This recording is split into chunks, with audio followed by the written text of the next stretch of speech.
In the 17th year of Pekah son of Remaliah, King Ahaz of Jotham of Judah began to reign. Ahaz was 20 years old when he began to reign. He reigned 16 years in Jerusalem.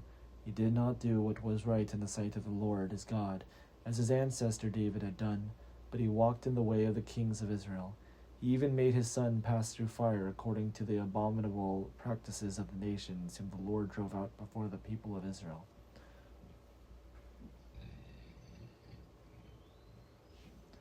He sacrificed and made offerings on the high places on the hills and under every green tree.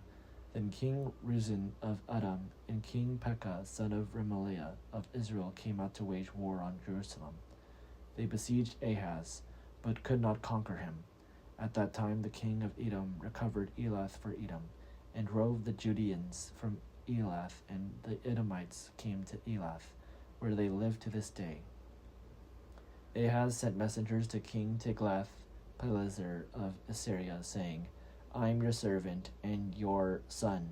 Come up and rescue me from the hand of the king of Edom and from the hand of the king of Israel who are attacking me. Ahaz also took the silver and gold found in the house of the Lord and in the treasures of the king's house, and sent a present to the king of Assyria. The king of Assyria listened to him. The king of Assyria marched up against Damascus and took it, carrying its people captive to Kir. Then he killed Rezin. When King Ahaz went to Damascus to meet King Tiglath-Pileser of Assyria, he saw the altar that was at Damascus. King Ahaz sent to the priest Uriah a model of the altar and its pattern, as acted in all its details. The priest Uriah built the altar in accordance with all that King Ahaz had sent from Damascus. Just so did the priest Uriah build it before King Ahaz arrived from Damascus. When the king came from Damascus, the king viewed the altar. Then the king drew near to the altar, went up on it, and offered his burnt offering and his grain offering, poured his drink offering, and dashed the blood of his offerings of well-being against the altar.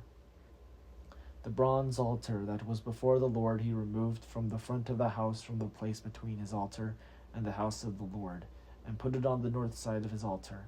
King Ahaz commanded the priest Uriah, saying, Upon the great altar offer the morning burnt offering, and the evening grain offering, and the king's burnt offering, and his grain offering, with the burnt offering of all the people of the land, their grain offering and their drink offering. Then dash against it all the blood of the burnt offering and all the blood of the sacrifice. But the bronze altar shall be for me to inquire by. The priest Uriah did everything that King Ahaz commanded. Then King Ahaz cut off all the frames of the stands and removed the laver from them.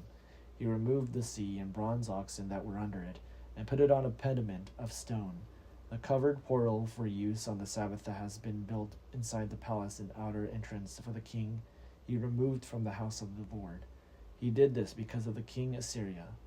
Now the rest of the acts of Ahaz that he did, are they not written in the book of annals of the kings of Judah? Ahaz slept with his ancestors and was buried with his ancestors in the city of David.